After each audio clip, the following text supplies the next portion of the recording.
Yashodanandana Prasajanaranjana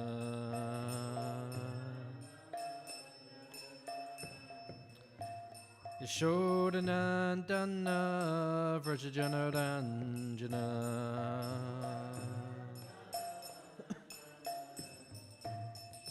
Jamuna Tira Vanachari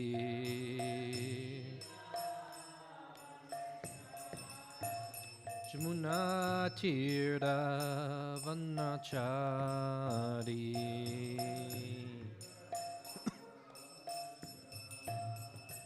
Jayo Radha Matova Kunja Bihari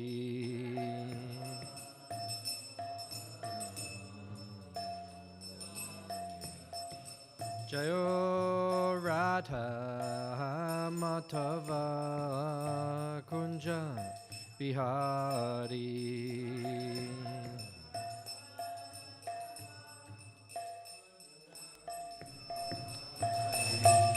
Gopi Jana Balaba Girivaradari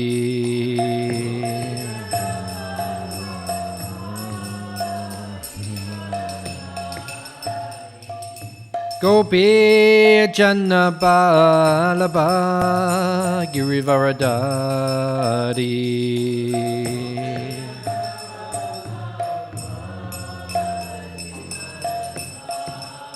Yashodanandana Vrajajanaranjana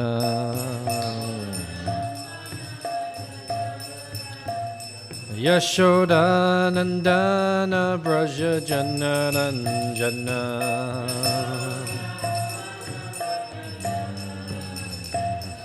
Jamuna Tira Vanachari Jamuna Tira Vanachari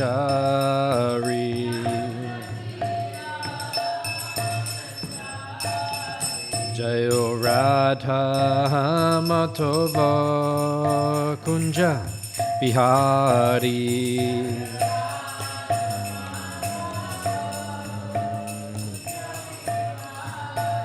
Jayo Radha Matava Kunja Bihari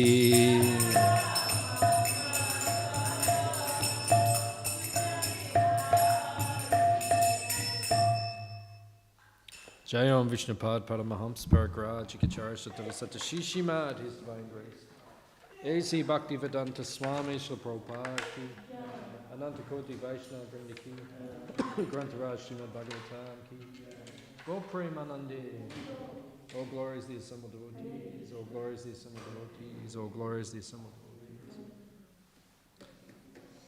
All glory is Sri Guru, Sri Gauranga.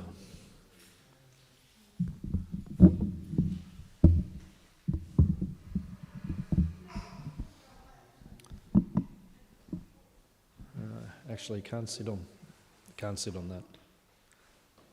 We can't sit on that piece of wood. Yeah, oh, that.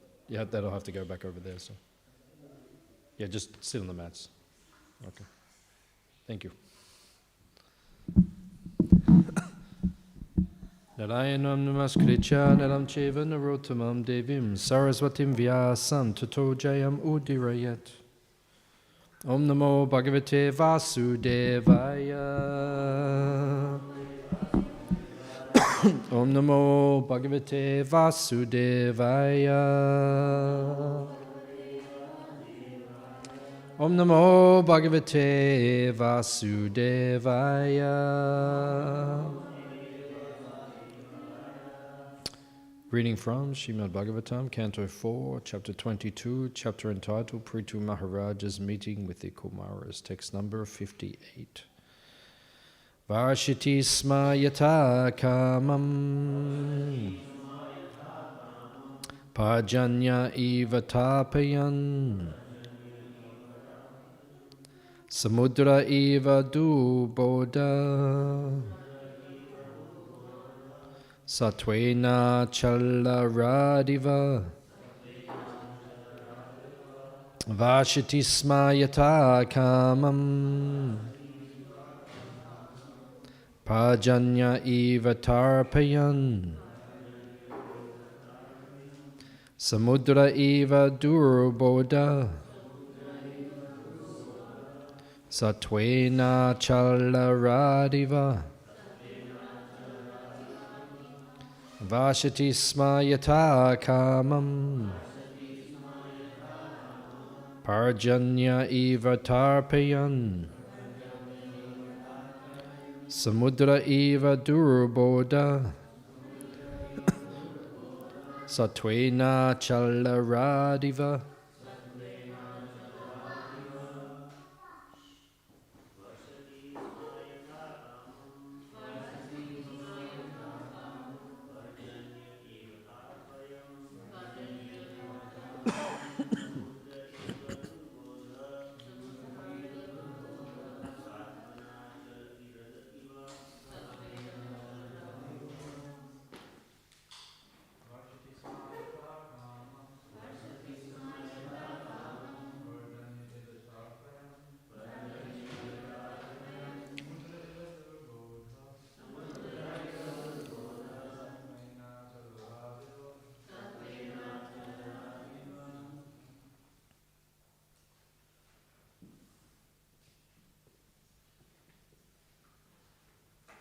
Mataji's.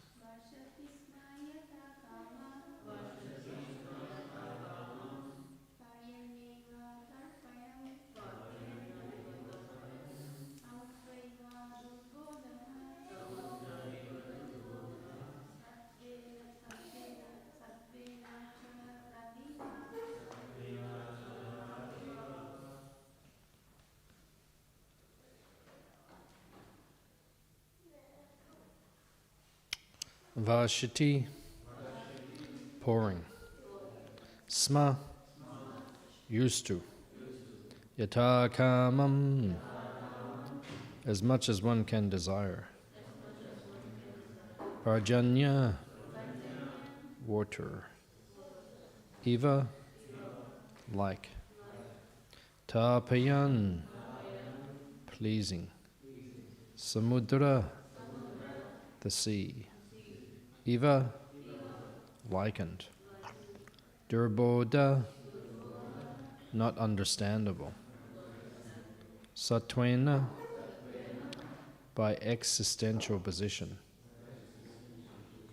Achala, the hills. Rat Eva, like the king of. Translation and purport by His Divine Grace A.C. Bhaktivedanta Swami Srila Prabhupada.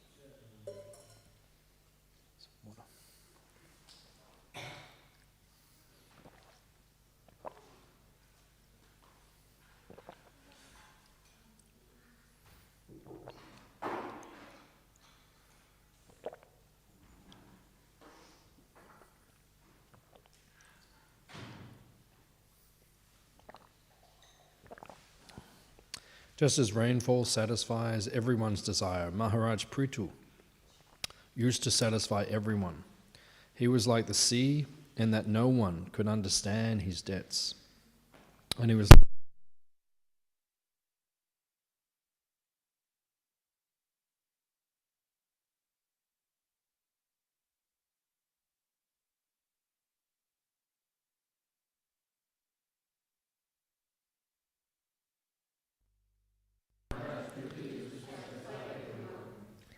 like the sea in that no one could understand his debts. And he was like Mount Meru, the king of hills, in the fixity of his purpose.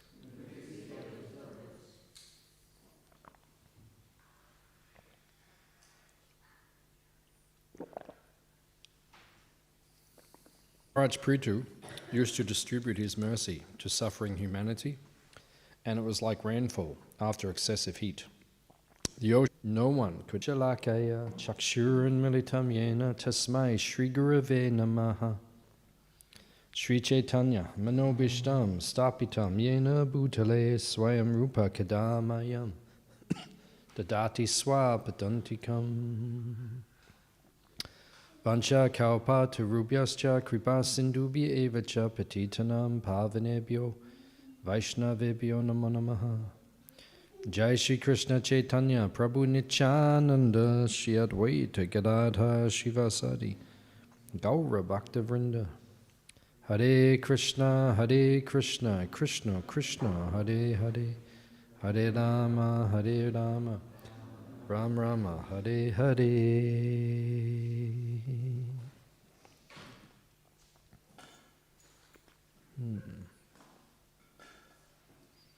So we're hearing about Maharaj Prithu. Who is Prithu Maharaj?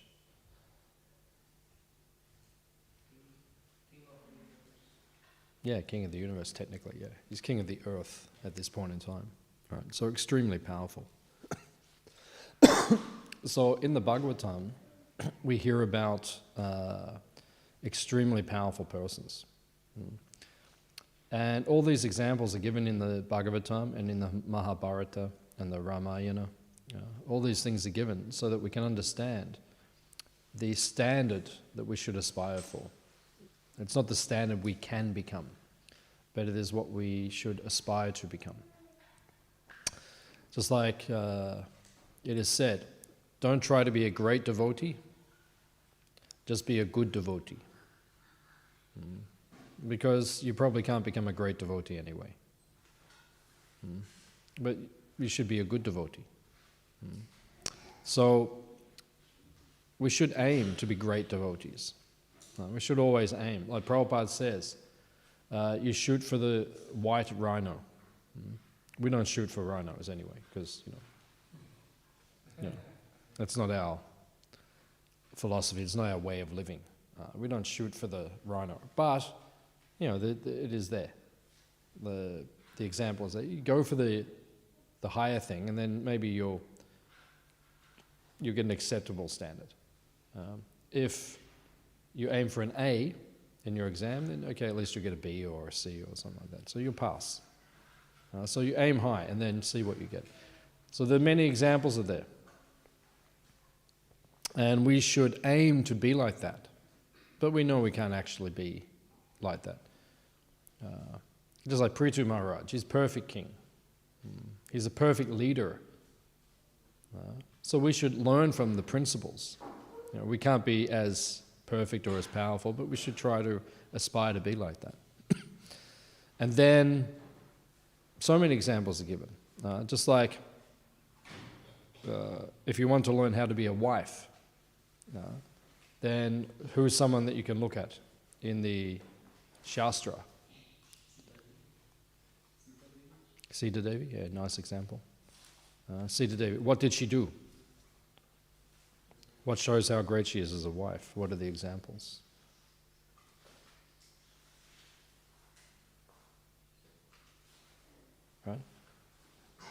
Right?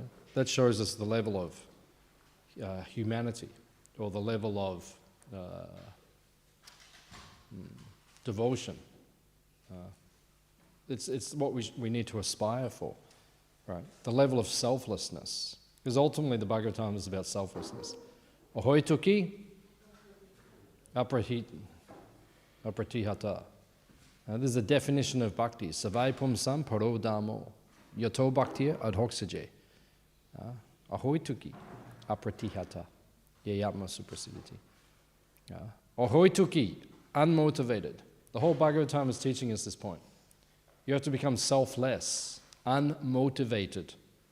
If you are motivated, you will not get back into the kingdom of God, right? Our aspiration, our ultimate desire is to serve Krishna again. You can only serve Krishna, meaning you can only go back into the spiritual world when you are unmotivated in your service. As long as you're full of motivations, then you will not enter into Krishna's domain.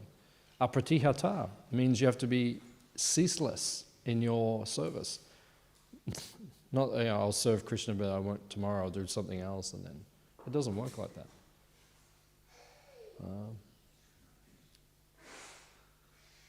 Apratihata means always serving Krishna. That's all we want to do. Every day, all day, every day. We just want to serve Krishna.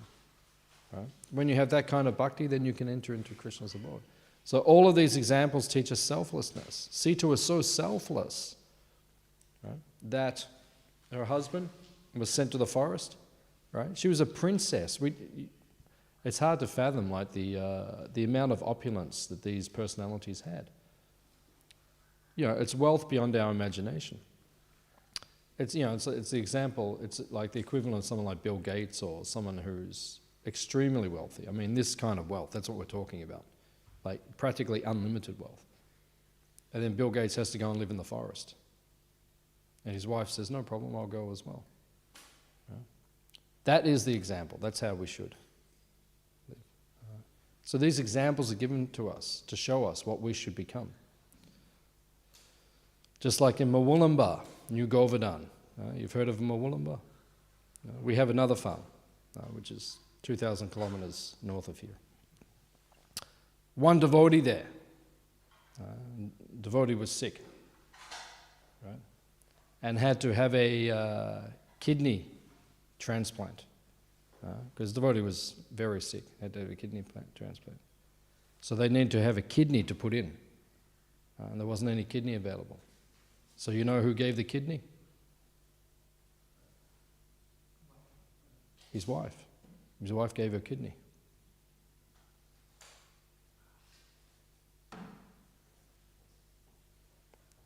You're just worried about whether you're going to get enough sweets for breakfast.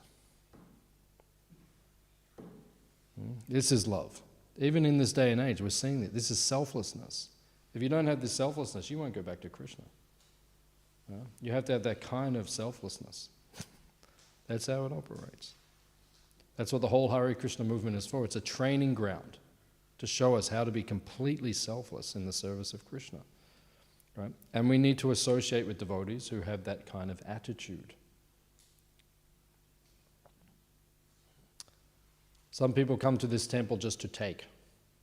They just come here, they eat every day, and they don't contribute. What is the point of that? You won't go to the kingdom of God. You'll just eat nice food, that's all. I see so many. They just come, they eat some food and they go. Not really contributing. So many do like that. Okay, you can do like that, that's fine. You will get fat. No problem. And you will get good food, no problem, but you won't get the kingdom of God. That is for the selfless people. That's for the people who cook and clean. Eating's the easy part. Who's going to cook it? Who's going to clean it? Who's going to buy it all? Right? Who's going to make sure the hall is cleaned afterwards? I see they all come and eat. They don't contribute. Carry a couple of buckets upstairs and then they think that's their contribution. This much. Just contributing this much. That's not the mood of the place. That's not the mood of the Bhagavatam. That's not what this place is about. The Bhagavatam is teaching us to be ahoituki apratihata. Ahoituki means selfless. Apratihata means always, unlimitedly, giving. So many examples are there. Another example of the perfect wife, Gandhari. What did she do? Yeah. Her husband was blind. Who did she marry? Dhritarashtra. You know Dhritarashtra? He was blind. And then Gandhari found out, I'm going to marry Dhritarashtra. He was the king, right? Most powerful king, but he was blind. So she found out, I have to marry him. As soon as she heard, okay, I'm going to marry him, she just grabbed a piece of cloth, she just wrapped it around her eyes. She never saw her again. I'm not going to be superior to my husband. That is selfless. I mean, we can't imitate these things. I couldn't do that. I couldn't do that. I've thought about it deeply over the years. I've heard that story many times. I couldn't do it.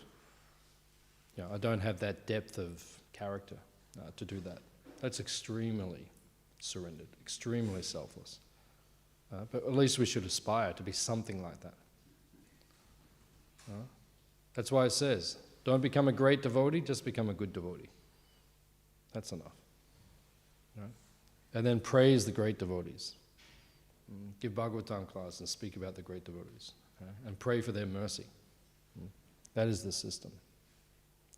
So then here we're hearing about Prithu Maharaj. So Prithu Maharaj is the perfect leader. Right? What is the definition of a leader? What are we learning from Prithu Maharaj about leadership? What does it mean to be a good leader? What? To be a good servant? Yeah, to be a good servant. Very good. Yeah, it means you're concerned about the citizens. Right. Who is the leader now in Australia? Scott Morrison? Is it? Okay.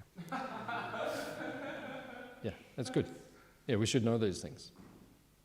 Yeah, I've fallen off track a little bit the last year or two. I just, become less interested. Wasn't interested before anyway, but when I was a brahmachari, I had no idea. I didn't know who was anything. But and then I kind of got back into the world again, and but now I'm phasing out of the world again. I'm leaving the world again. So Scott Morrison, okay. But who here feels that he really has your best interest at heart? Right? No one puts their hand up. Okay. We don't feel like that. But that's leadership, actually. The king, right, feels vatsalya ras. The king feels the same way that a parent feels about a child. How do you feel about your children? What's that? Die for them. You would die for them. Very good. Very good. Perfect answer. You would die for the kids. That's how the king, the prime minister, the premier of Victoria. Who's the premier of Victoria? Who? Daniel Andrews, is it? Okay. Daniel Andrews. So, it should feel like they will die for the citizens. That's the selflessness. So, how many people on earth right now? What's the population? 7 billion, right? So 1 in 8 people go to bed hungry every night. 1 in 8, right? So that's close to 1 billion people. That's what we're talking about, the figures. Close to 1 billion people. How many people in India? 1.2 million or something? Billion, sorry. Yeah, 1.2 billion, I think. I think China's got 1.4 or 1.5 or something like that. So you're talking about like the population of India practically every night is going to bed hungry. That's what we're talking about, 1 in 8 people go to bed hungry. That is happening for one reason, right? Bad leadership. That's all it is. Just India, you know how big India is? You've seen the world map. How big is India? It's not a big country. I mean, comparatively. It's a big country, but it's not, compared to Russia or Africa or America or South America or even Australia. It's not a big country. But you can grow enough food just in India to feed the planet. Just India, right? So there's no problems. There's no problems with, And what's the first duty of the king? Make sure everyone's fed. What's the first duty of the parent? Make sure the kid eats. That's the first duty. That's why, especially you see in these old cultures like India, right? The mothers that's all they say. Have you eaten? You want something to eat? You are looking skinny. Why don't you like my cooking? And when was the last time you ate? I ate like 5 minutes ago, Mum. Oh, you must be hungry. Like that. Constant meditation. That's the meditation. What is that?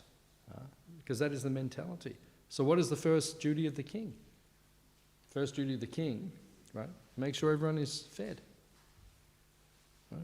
That's the first duty. Everyone, right? Also, the first duty of the king is to make sure everyone is employed. Everyone should be contributing to society. That's the duty of the leader. Everyone should contribute.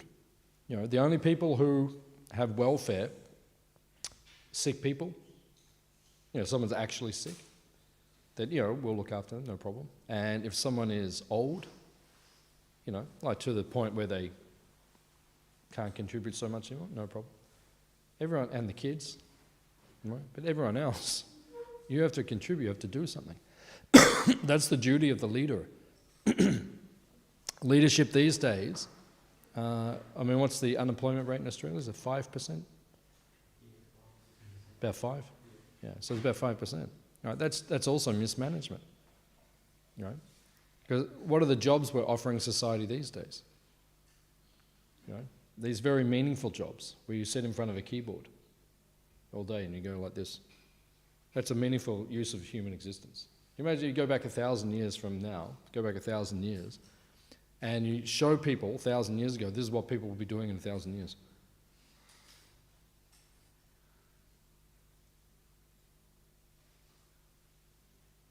I mean, what is that?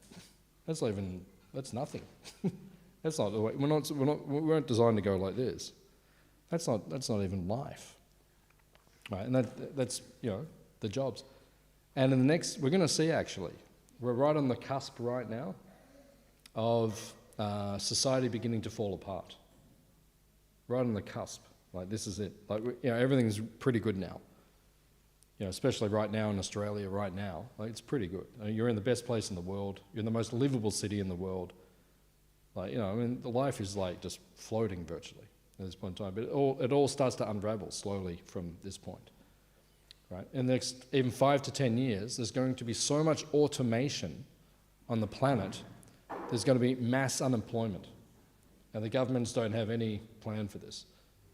There's going to be mass unemployment. You see, 5 years, 10 years, 20 years, mass unemployment.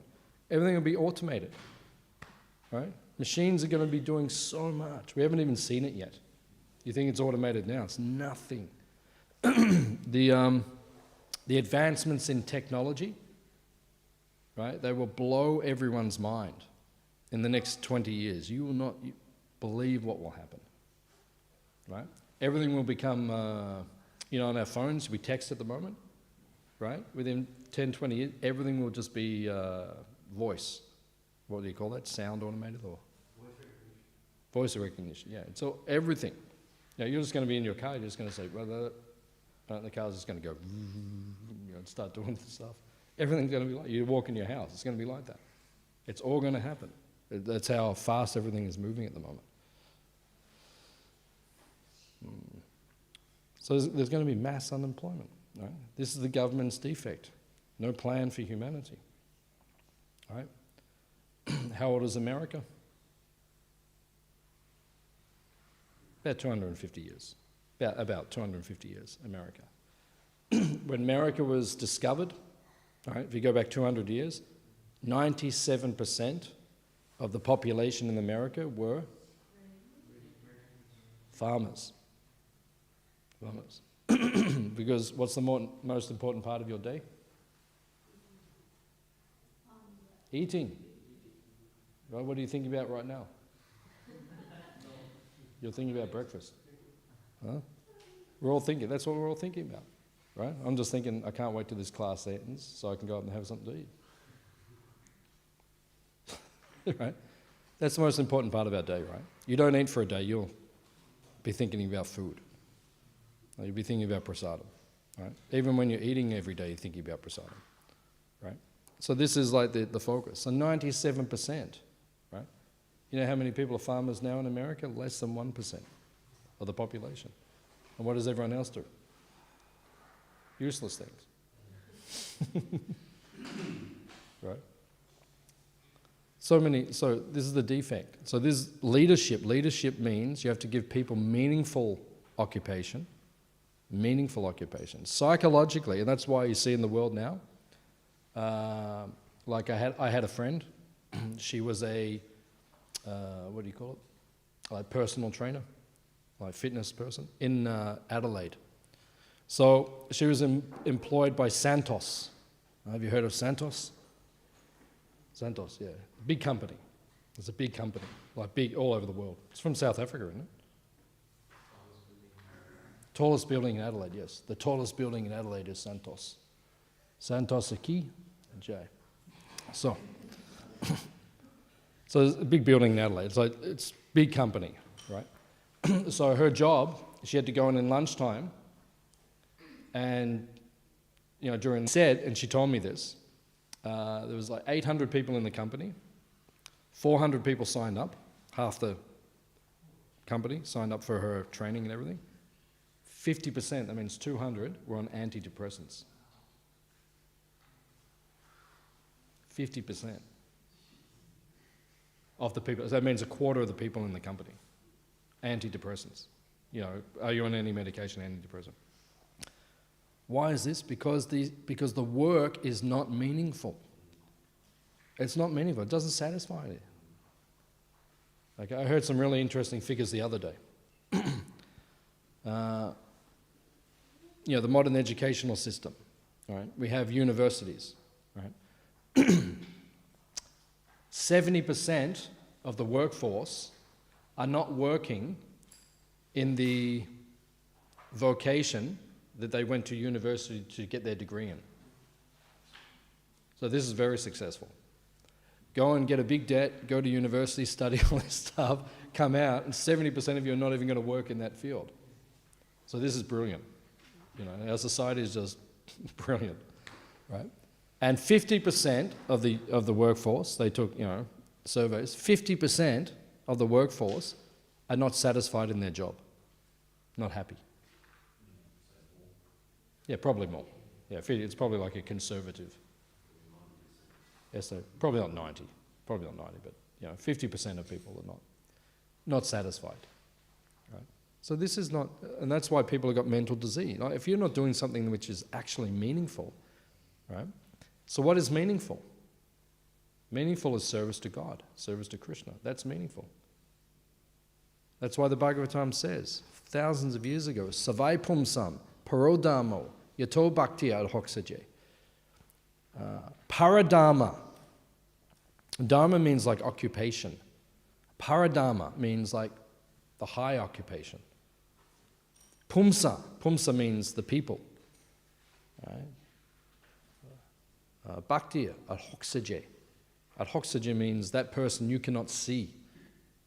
Has anyone seen Krishna? No. We cannot see him. The actual. Yes, sir? Yeah. I was waiting for someone to say that. That's why I paused. Yeah. Yeah, we see the deities. The deities are there. That is Krishna. Non-different from Krishna. But on the actual original transcendental form, none of us are seeing. Adhoksaja means that person you cannot see. It's interesting. If you really, this is one thing you really have to meditate upon as a devotee. We dedicate our whole life to serving someone that we cannot see. It's interesting, isn't it? You would do anything for this person that you cannot even see. That's an interesting concept. That's called Shraddha. It can only be called one of two things, right? It's either insanity. That's why a lot of people think we're crazy. Even some of my family members, they say, "Oh, you give everything, you give everything. What do you get?" How do you even know? One of my friends said to me years ago, before I became a Hare Krishna, and then one of my old school friends, she said, "How do you know? How do you know?" Oh, I just know. I just do. I know. It's in here, I just know. I know there's someone on the other side of the, when I pray, when I go like this, even before I was a devotee, when I was a kid, I used to go like this and pray, God, please look after my mum, please look after my dad, please look after my dog, Scotty. I used to do that, like that. And I could feel there was someone on the other end of the line, right? I can't even see who the person is. They don't speak back to me all the time. I feel something in my heart. I get messages in my heart, but it's not like a clear conversation. But still, I would do anything for that person. I've dedicated my whole life to that person. I wear a dress for that person. Right? I put mud on my face for that person. I shave my head, have a strange haircut for that person. I dance down the street with tambourines for that person. Actually, I never carried a tambourine, but One time I was on an aeroplane. This is like 20 years ago. No, actually longer, 25, 30, nearly 30 years. I was on the aeroplane, dressed as a devotee, brahmachari, like this saffron cloth, more on the aeroplane. One man, he turned around and he said, "Where's your tambourine?" And I said, "Oh yeah, I just carry a tambourine around all the time." And they're just, this is what we do, we just carry tambourines. I never carried a tambourine in my life, but the point is we have a meaningful existence. As devotees, you have to do something meaningful, right? That's why we're satisfied. That's why you should be satisfied. Hands up if you're satisfied. Oh God, this is not good. Okay, we'll start again. Everyone's like, yeah.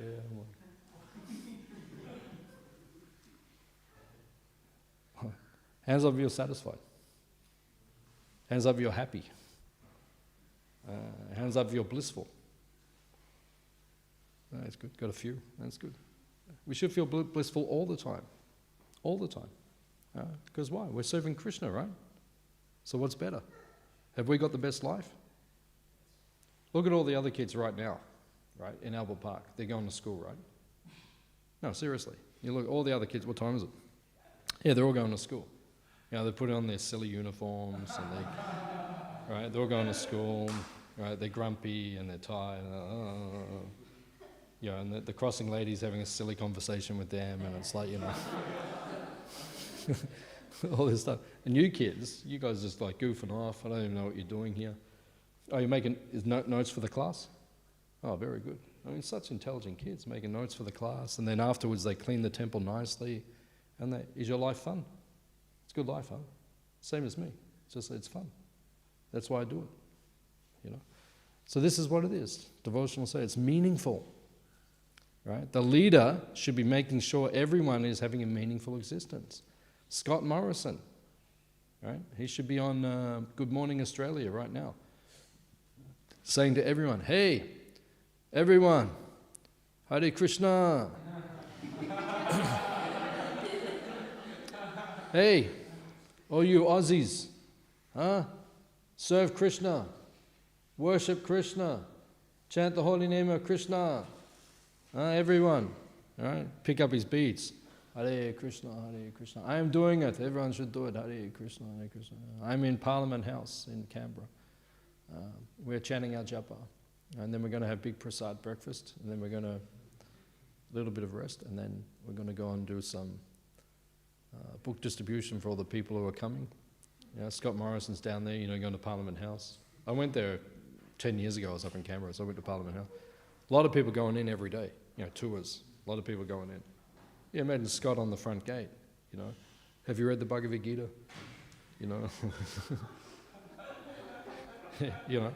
Excuse me, you're from Canberra or out of town? Doing the whole thing. This is meaningful. This is meaningful. That's why devotees are happy. Devotees are happy because their existence is meaningful. Right? Your existence has to be meaningful as a devotee. Sometimes I say this to people, like I'm giving a Sunday feast lecture or something at our farm, or preaching to the non-devotees. What is the job description of the Hare Krishna people? Yeah, preaching, book distribution, but chanting, yeah. The job description of the Hare Krishna people is to be happy. That's why Prabhupada said chant and be happy. Prabhupada didn't say chant and be mental.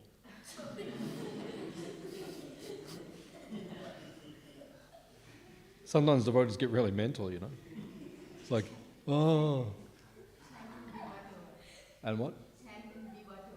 Yeah, chant and be whatever. Like that. Sometimes devotees get really mental. Oh, sometimes, like one of the senior devotees, so, devotees come with their problems and they're like, you're listening to their minds. So it's all going on up here, and you're thinking, and you're looking at the devotee and you're thinking, what's going on? This is not what Hare Krishnas is supposed to be. We don't just relate to the mind all day. Oh, I've got this problem, I've got the problem. We've all got problems. Hare Baba, you're in the material world. There's only problems. right? But if you're chanting, right, it says this in Harinam Chintamani, if you're chanting, all the malefic influences of the planets, they are dissipated, right? Whatever negative is happening in your life, it can just be dissipated. That's the power of devotional service. But you have to fully immerse yourself in devotional service. And then you will feel it will dissipate, right? The problems will go away. That's one of the first elements of bhakti. Rupa Goswami says, kleshagni. Kleshagni means klesha. Klesha means misery, suffering. It evaporates.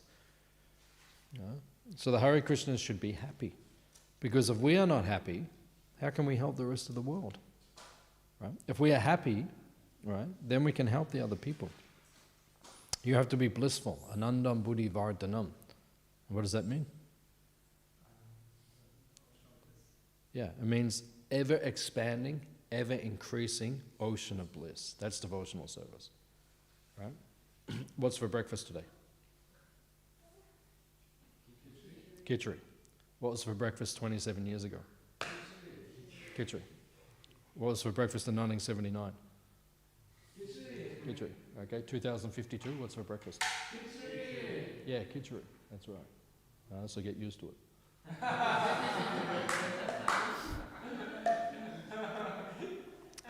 But, we feel, every day we have khichdi, we feel like, oh, it's better than yesterday. That's devotional service, because it's offered to Krishna, it's prasadam. It becomes more blissful. It becomes more blissful. Now, devotional service doesn't become less blissful, it becomes more blissful. As time goes away, you become more blissful. That is the secret. And Prabhupada says that, right? Prabhupada says, as you get older, your energy should become more. Prabhupada says that. You should become more energy. You look at Prabhupada himself, right? Everyone used to think he was like, sometimes the parents of the devotees would come and meet Prabhupada, right? And they would say to Prabhupada, Prabhupada was in his 70s. He came to America 65, so he was 69 years old. Hey, who starts a worldwide movement at 69? Who gets on a boat with $8 and some books and goes to a foreign country and has 2 heart attacks and starts a worldwide movement? Who does that? Right? So Prabhupada, so by the time, Prabhupada's disciples, the parents were meeting, Prabhupada was about 75. Right? So they'd meet him and they would say, how are you so energetic? Everyone was finding it difficult to keep up with Prabhupada.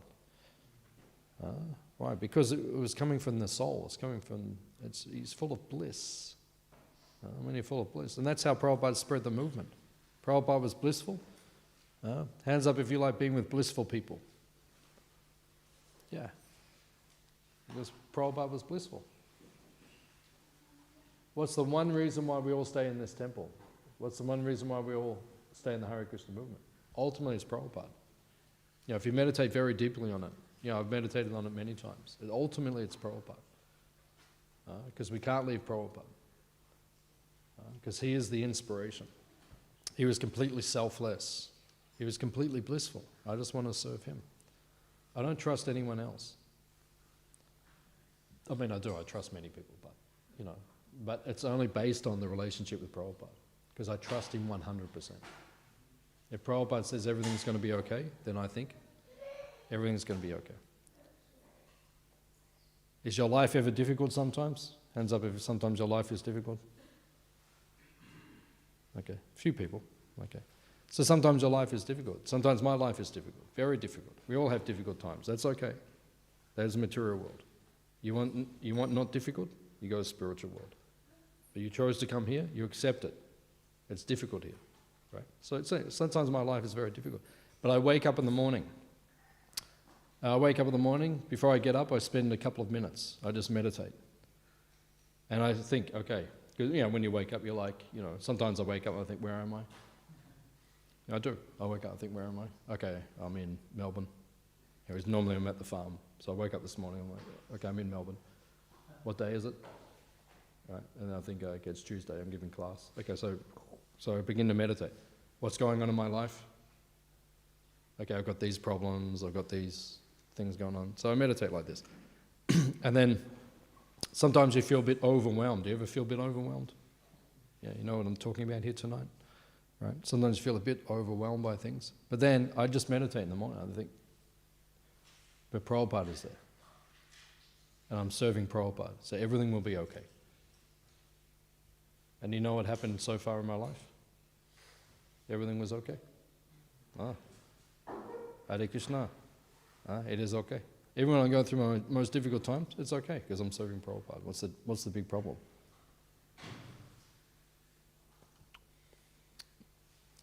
Okay. So we need leaders like Prithu Maharaj. This is what leadership means. That's what this part of the Bhagavatam is teaching us. We need leaders like Prithu Maharaj, and we should become leaders like Prithu Maharaj. Prabhupada wanted every one of his followers to become gurus. All of you have to become gurus. Right? Whenever we say this, you have to become a guru, everyone's like, oh, I can't become a guru. Lord Chaitanya said, Yari Deke, Tari Kaha, Krishna Upadesh, Amara Agyaya, Guru Hana, Tara Edesh. Amara Agyaya, you know what that means? It means on my order. Right? So if Lord Chaitanya says, on my order, he's ordering every one of us to become a guru. Every one. Lord Chaitanya is ordering. There's no option here. It's not like, you know.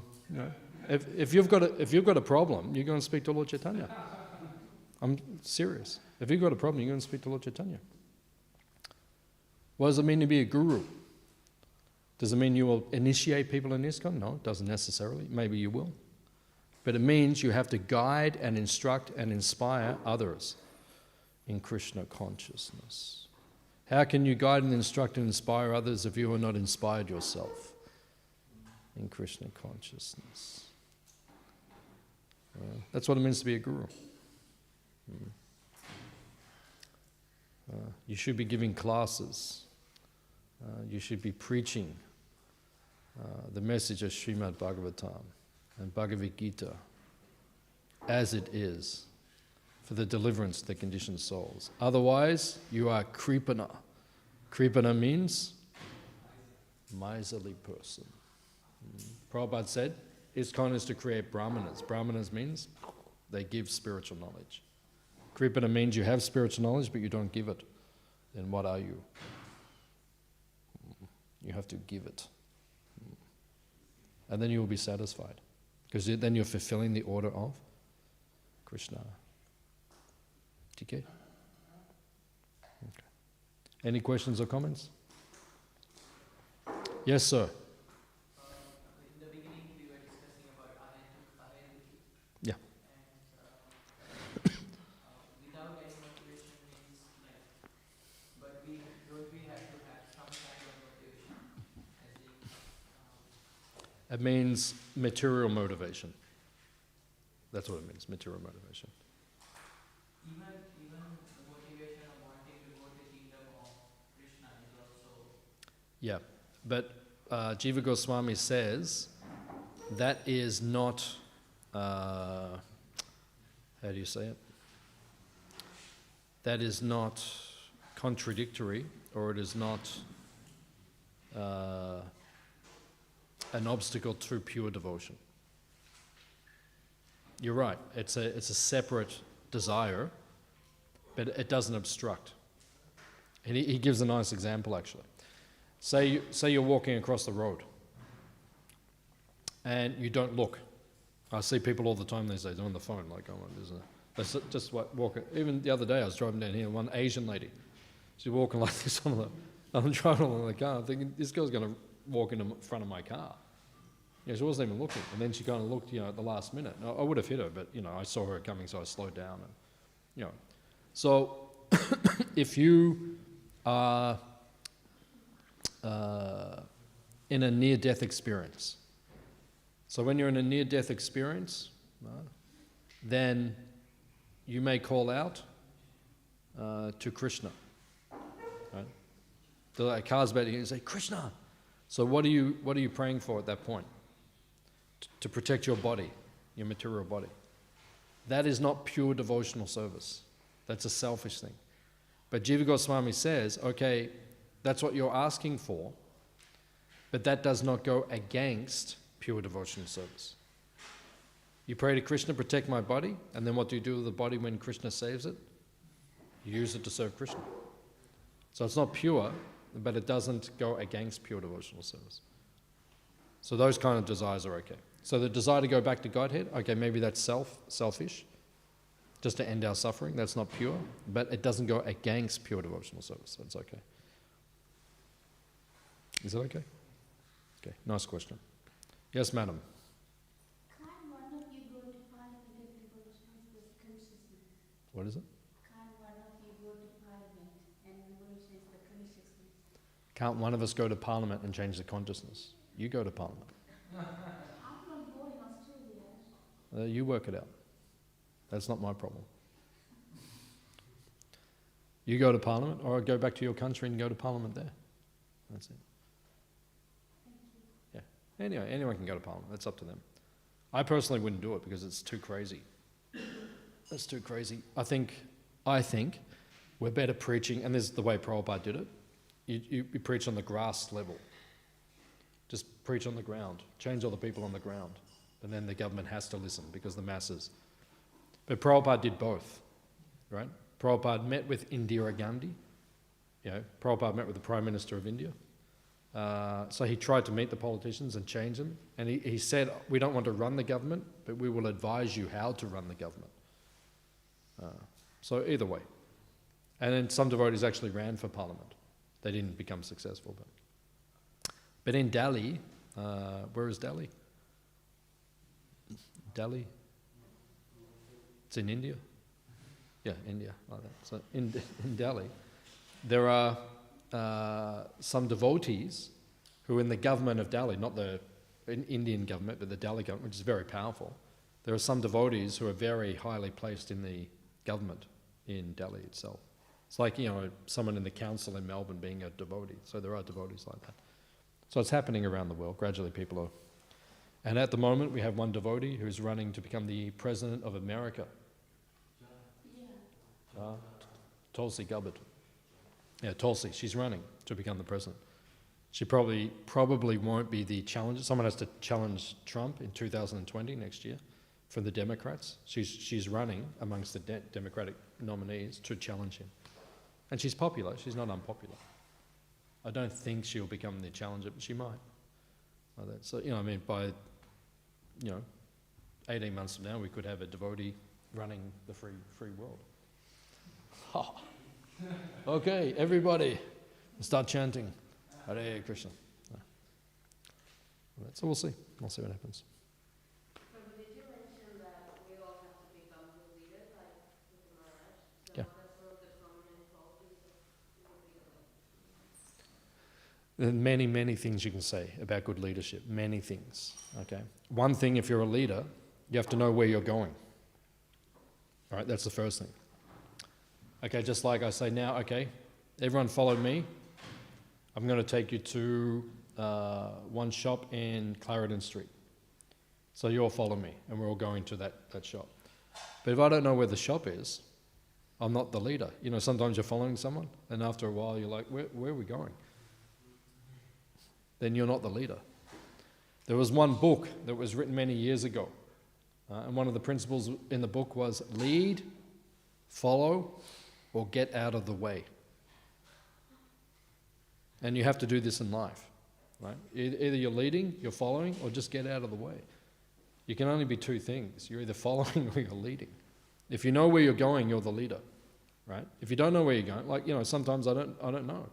So I just say, in my marriage, me and my wife, right? So you have to know in marriage who's the leader, right? Overall, I'm the leader. Overall, if you're talking about our whole life, yeah, I'm the leader. But in a lot of situations, she's the leader.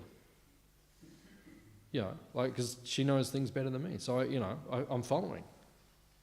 Because I don't know, she knows to do things better or knows certain things. I say, okay, I'll follow, right? But then other times, I'm the leader. So you have to know like this. right? If you know, you lead. If you don't know, then like that. So that's one thing in a leader. And the second thing in being a leader, you have to have followers, right? So if you're just leading, going along and like, oh, I'm the leader, there's no one there, then you know, you're a leader in your mind. But so there are many things we could say about leadership. These are a couple of things. Hare Krishna. Any other questions? Comments? Yes, sir. Hare Krishna. Welcome to our temple. Yeah.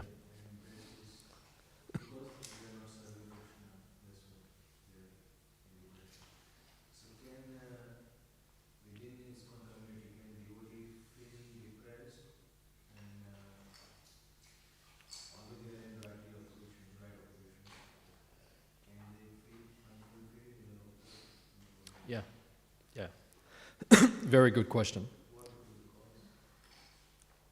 So the question is that people feel depressed when they're not in the right occupation, and then even amongst devotees in ISKCON, they may be feeling depressed because they're not in the right occupation. Is that a fact or is that valid? That's the question? Yeah. So, yes, it is true. Because we have a psychophysical makeup, right? We are the soul, but the soul is covered by a particular body and a particular mind, right? So your body and mind has to be engaged according to its propensity and its proclivity, what you're good at and what you like doing, right? So short term, sometimes we have to do things that we're maybe not good at and we don't like doing because there's like an emergency. Prabhupada speaks about this in the Gita. He says capricious work. He says 3 times of work, right? So sometimes we have to do like that, because there's an emergency we have to do it. But you can't do that all the time, because then you become dissatisfied. Like the service I like doing the most is what I'm doing right now, right? Which is teaching. That's what I like doing the best. That's probably what I'm good at, and that's what I like doing. So as long as I do this, I feel happy. But if I could not do this, even though I'm in ISKCON, I'm doing so many, so I can manage and do so many things, but I wouldn't feel happy. So you have to be doing, and actually, as Prabhupada says, it is the guru's responsibility to make sure the disciples are engaged according to their psychophysical makeup. So it is necessary, even in spiritual, until you get to the point of like pure devotion, you have to be engaged according to your conditioned nature. So that has to be there.